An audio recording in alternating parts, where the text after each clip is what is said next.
Jadi kalau hari ini ada komponen Aceh yang mengatakan bahwa 2002 itu tidak terlaksana, berarti kita coba mengangkangi, sudah mengangkangi itu, menganggap UPA itu tidak ada. Tapi ini kayak kita ada bawa-bawa efek nasional nih Kak, makanya kita nggak bisa buat nih. Bener nggak kira-kira? Saya pikir kita harus berikan aplaus dulu untuk KIP Aceh hari ini yang sudah menetapkan program dan tahapannya. Iya.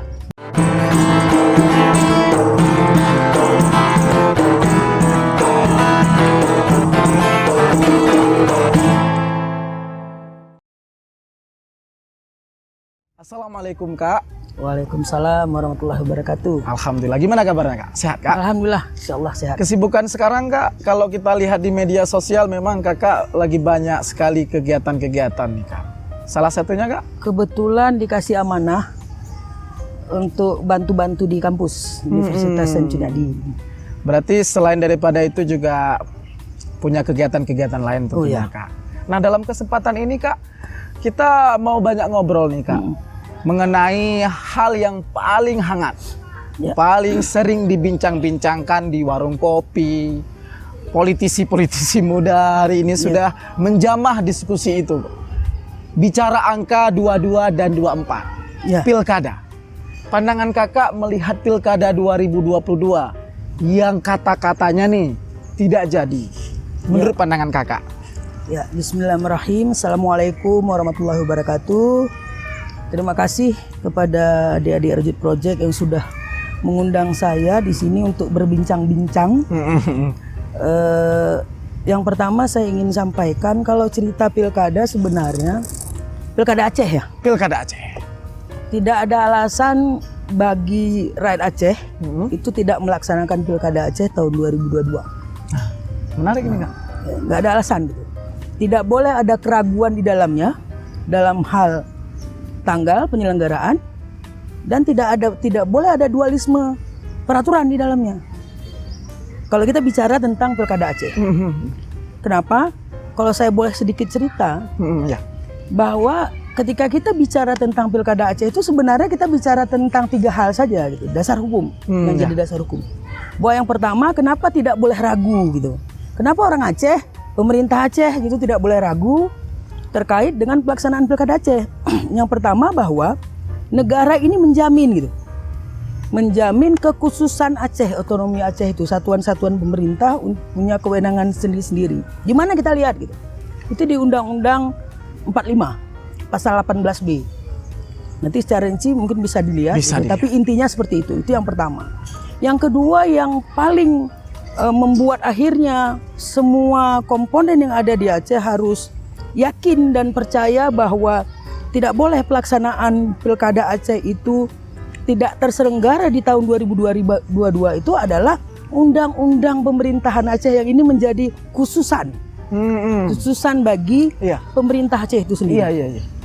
Bahwa dalam pasal 65 itu disebut bahwa proses pemilihan gubernur, wakil gubernur, bupati, wakil bupati, wali kota, wakil wali kota itu diselenggarakan 5 tahun sekali. Di UPA? Di UPA, itu jelas. Tidak ada bantahan terhadap itu. Nah artinya kalau 5 tahun sekali, kita berakhir kemarin itu pemilihan terakhir pilkada itu 2017. Berarti hitungannya genap di 2022? Ya, 2022. Jadi artinya itu yang paling kuat. Jadi kalau hari ini ada komponen Aceh yang mengatakan bahwa 2002 itu tidak terlaksana, berarti kita coba mengangkangi, sudah mengangkangi itu, menganggap UPA itu tidak ada. Dan itu menggugurkan poin-poin yang lain dong. Walaupun ada ini yang mungkin sekarang bagi beberapa orang itu, saya nggak bilang komponen, beberapa orang yang menganggap ini menjadi sengketa akhirnya. Sehingga muncul ada 2024 itu kenapa? Ada Undang-Undang 10 tahun 2016. Yes, betul sekali. Yang mengatur bahwa pilkada serentak itu dilakukan tahun 2024. Nah, dalam pasalnya disebutkan bahwa untuk pemilihan wali kota, bupati, wakil bupati, wali kota, wakil wali kota yang berakhir di 2017 itu dilaksanakan di 2024. Nah, itu akhirnya. Nah, pertanyaannya kan cuma satu begitu. Kalau itu kan berlaku secara umum. Iya. Kalau kita kan khusus gitu. Iya. Nah, kenapa enggak? Kita harus lakukan itu. Nah, negara hari ini menghormati itu gitu. Nah, kalau secara sederhana Kemudian apakah berani nggak? Pertanyaannya kan cuma satu nih. Berani nggak hari ini penyelenggara dalam hal ini melakukan itu? Saya pikir harus berani gitu. Tapi ada media saya baca kemarin. Di situ dijelaskan kalau nggak salah dia orang di pemerintahan pusat. Dia mengatakan, dia mengakui UU-PA itu mengatur 5 tahun. Tapi itu bicara durasi, bukan bicara tanggal dan teknisnya. Umur daripada jabatan. Sehingga mereka menganggap ini sama dan dianggap sama dengan peraturan yang dibuat di tahun 2016 itu. Kira-kira pandangan kakak bicara 5 tahun yang dimiliki UU-PA dan 5 tahun yang diperpanjang menjadi 2024. Mungkin itu kealasannya mereka mengambil sampel itu. Kira-kira boleh-boleh aja mereka menganggap itu alasan. Ini kan alasan keserentakan sebenarnya. Dianggap serentak gitu. Karena 2024 itu bukan hanya pilkada, itu harus dipahami dulu. Ada pilpres di sana. Ada pilpres di sana gitu. Jadi upaya, kalau kita cerita hari ini dari sisi penyelenggara, kebetulan saya punya pengalaman di penyelenggara pemilu. Bahkan kalau saya mau cerita lebih jauh ke belakang, saya ini kalau persoalan Aceh ini menjadi persoalan yang sangat klasik menurut saya. Saya 2022 jadi anggota KPU, di 2006 tuh saya punya 2 SK. Satu sebagai anggota KPU, satu sebagai anggota KIP. Kenapa? Itu sesudah UPA itu lahir. Maka mau tidak mau, suka tidak suka, semua elemen itu akan merujuk kepada UPA. Nah, salah satunya apa? Bahwa proses pemilihan gubernur, wakil gubernur, bupati, wakil bupati, wali kota dan wakil wali kota itu dipilih, diselenggarakan oleh sebuah lembaga yang namanya KIP, sehingga kita menjelmalah menjadi KIP. Nah, kalau saya cerita lebih jauh lagi, sebenarnya dari mulai undang-undang pemerintahan Aceh, otonomi khusus, itu sudah dari awal kita ini, ya memang inilah bedanya gitu. Bedanya orang Aceh. Orang Aceh emang suka yang berbeda gitu. dari dulu seperti itu. Jadi kalau dulu di awal pada saat otonomi khusus itu sebenarnya ada 3 hal. Ketika kita bicara tentang pilkadal, pemilihan kepala daerah langsung istilahnya.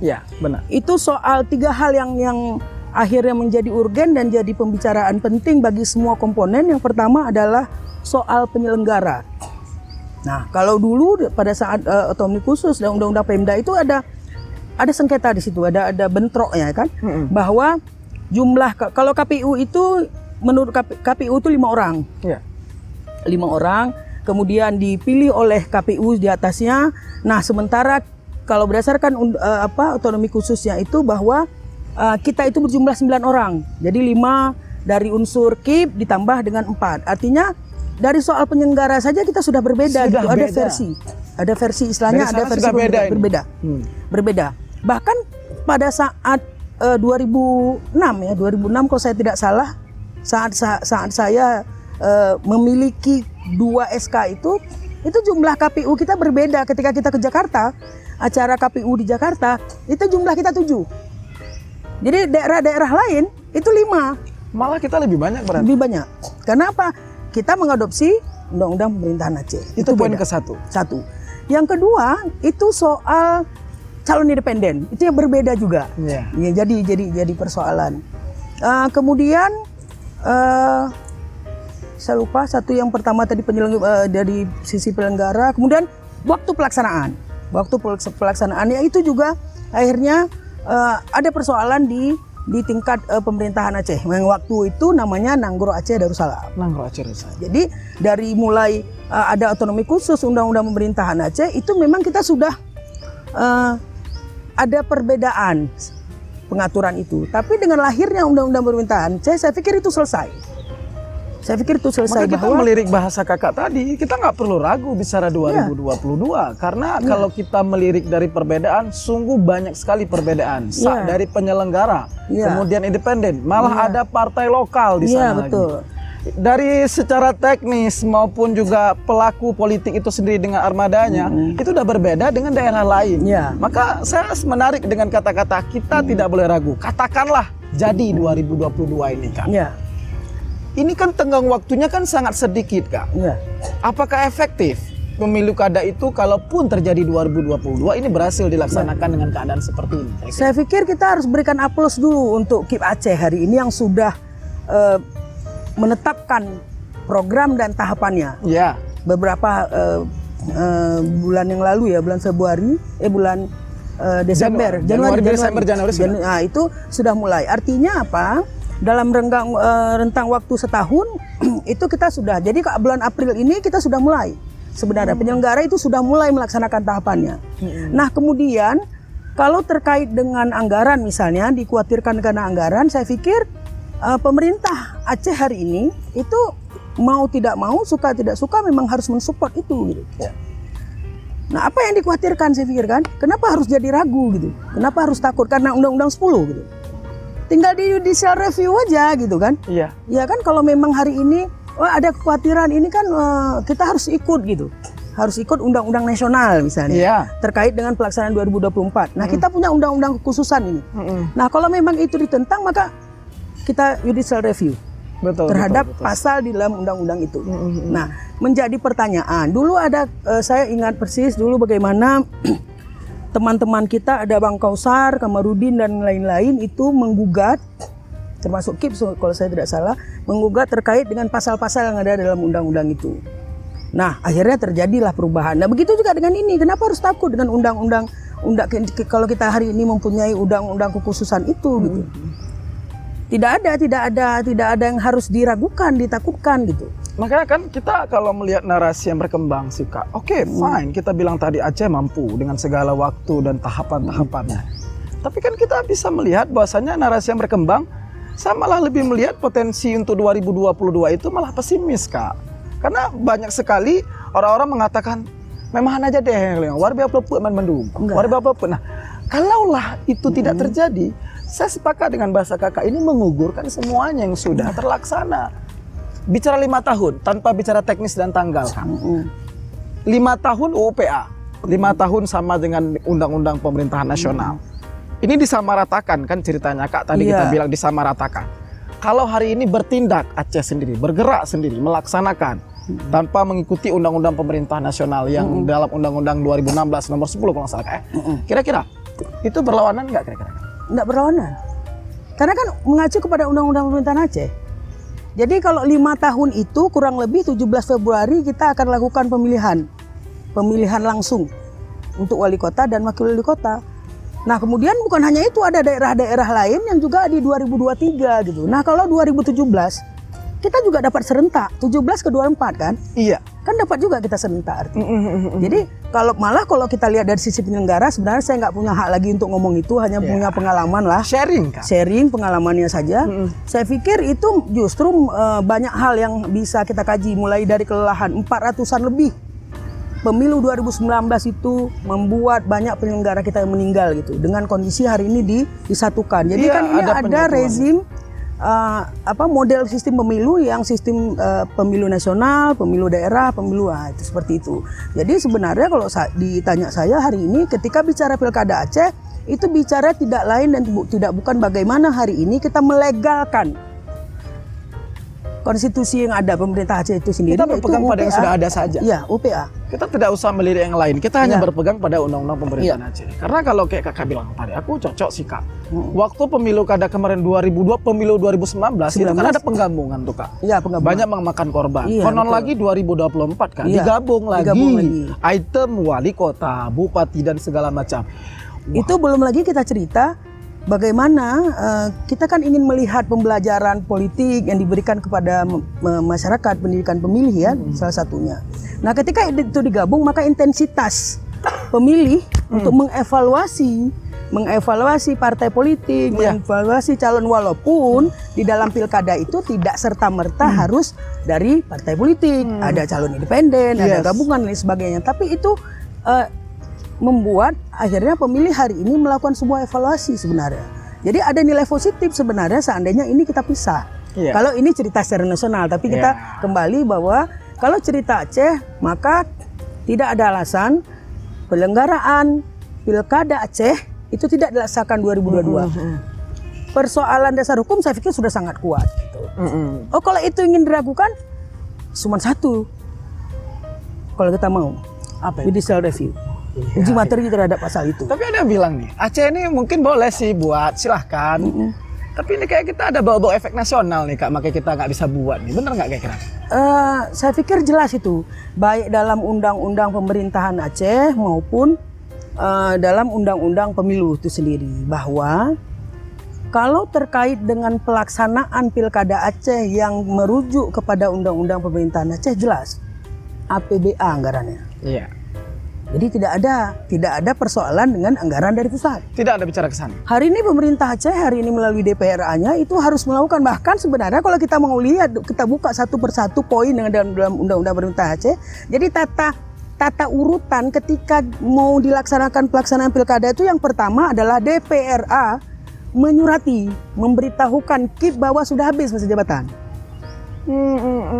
Jadi tidak ada alasan misalnya hari ini DPRA-nya nggak tahu, nggak mungkin, karena memang itu dulu. Jadi itulah kewenangan di DPRA, itu boleh dibuka nanti dalam pasalnya, mudah-mudahan saya tidak keliru itu. Dalam undang-undang itu disebutkan UPA. Jadi tata urutannya adalah memberitahukan habis masa jabatan gubernur dan wakil gubernur untuk di KIP Aceh.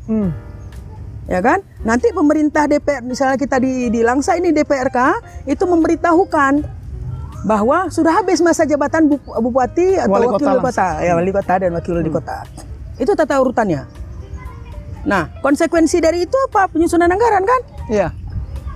Nah, nanti dari pihak KIP, dari pihak penyelenggara hari ini kenapa saya sebut KIP, karena memang itulah bahasa beda. Ketika kita hadir dalam di KPU itu kita bajunya beda gitu, walaupun dalam sama kita KIP, mereka namanya KPU. Iya. Kita KIP. Kenapa namanya KIP? Itulah keistimewaan Aceh. Jangan kita mau nama KIP tapi waktu pelaksanaan karena nggak bisa. Ini yang lucunya. Karena kita bicara tanggal nggak bisa, negara bicara hari ini undang-undang ini nggak bisa, tapi yang ini bisa. Ya, ini kan negara mengakui namanya KIP. Negara mengakui hari ini KIP. Kenapa nama KIP itu hadir? Itu dulu UPA loh. UPA yang melahirkan nama itu. Nah, kenapa hari ini kita tidak merujuk kepada UPA? 2022. Ya, 2022. Itu tidak ada tawar menawar di dalamnya menurut saya. Nah, ketika itu tidak dilakukan, maka saya pikir hari ini semua komponen yang terkait itu berusaha melakukan upaya pengabaian, menganggap UPA itu tidak ada. Dan ini jangan dibiarkan dong, mestinya. Nggak boleh. Karena ini pasti udah merusak semua dong sistem yang memang sudah berjalan hanya gara-gara bicara tahun dan tanggal yang berbeda.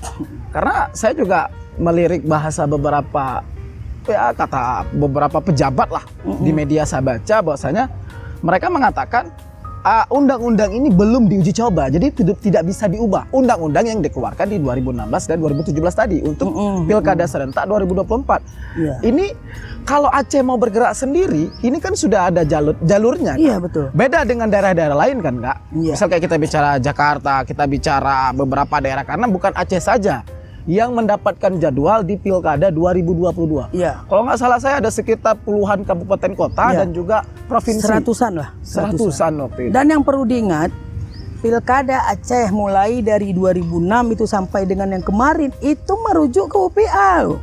Dari sana, dari 2006 sana. Iya. Sejak lahir Undang-Undang Pemerintahan Aceh, maka semua proses pemilihan gubernur, wakil gubernur, bupati, wakil bupati, wali kota itu merujuknya dasar hukumnya sana. Jadi kok dibilang ini nggak berdasar loh yang kemarin? Apanya itu? Nah, yang kemarin itu berdasarkan UPA. Logis sekali, Kak. Logis sekali. Nah, kalau bicara ini terakhir, Kak. Menurut Kakak 2022, memang kalau Kakak bilang tadi tidak boleh tidak dilaksanakan. Iya. Menurut pandangan Kakak, pengalaman dan segala macamnya.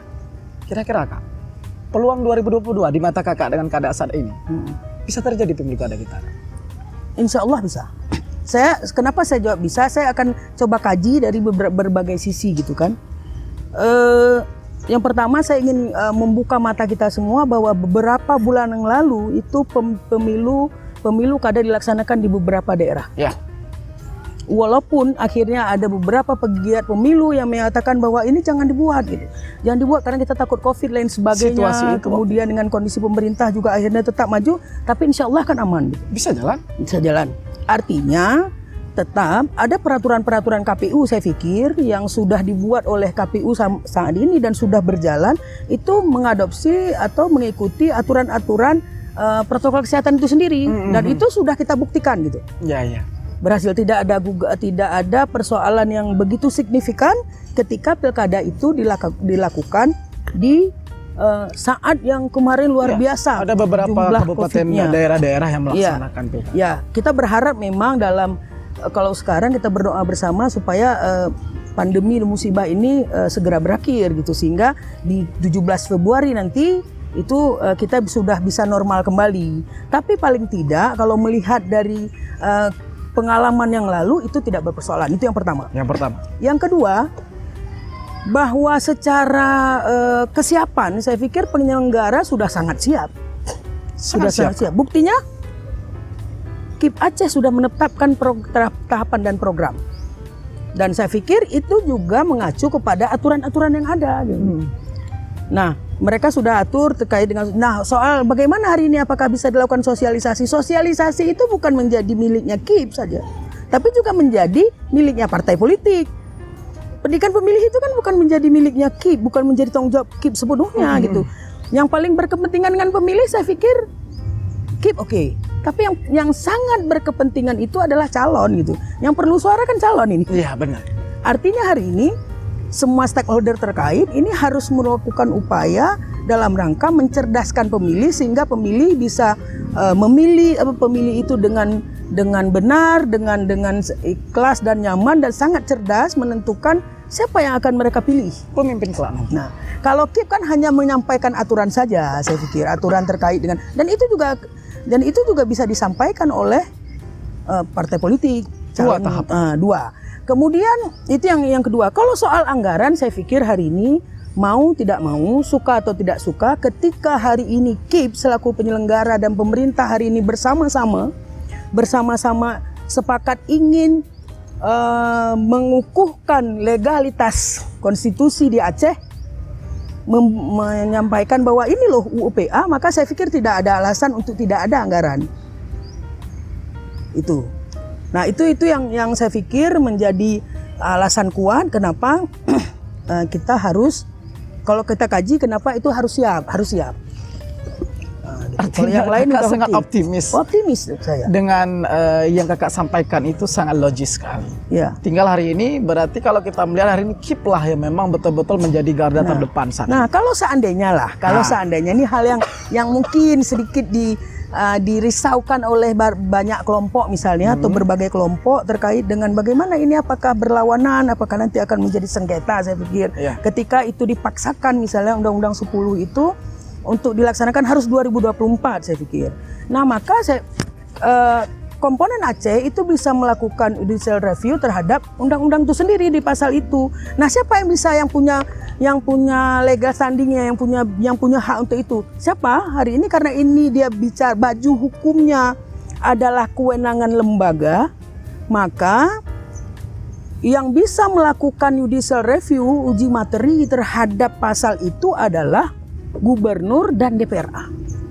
Gubernur dan DPR. Kalau nggak bisa, kalau manusia, kalau misalnya kita satu-satu itu nggak bisa. Dia memang yang bisa karena ini kan yang kewenangan lembaga negara nih, lembaga negara kan yang bersengketa. Saya mau ke sana itu.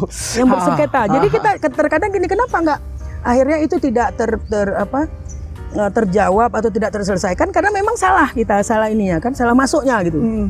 Nah, kalau ini kan bicara hari ini Undang-Undang 10 yang dipaksakan untuk dilaksanakan misalnya, kemudian kita hari ini pemerintah Aceh bersikukuh dalam rangka melegalkan ini, memperkuat kondisi atau status keberadaan UUPA ini, maka ini bicara tentang sengketanya atau kewenangannya itu ada di lembaga negara itu. Siapa yang bisa melakukan ini? DPR Aceh dan gubernur. Makanya kalau boleh saya ceritakan dulu Bang Kausar dulu.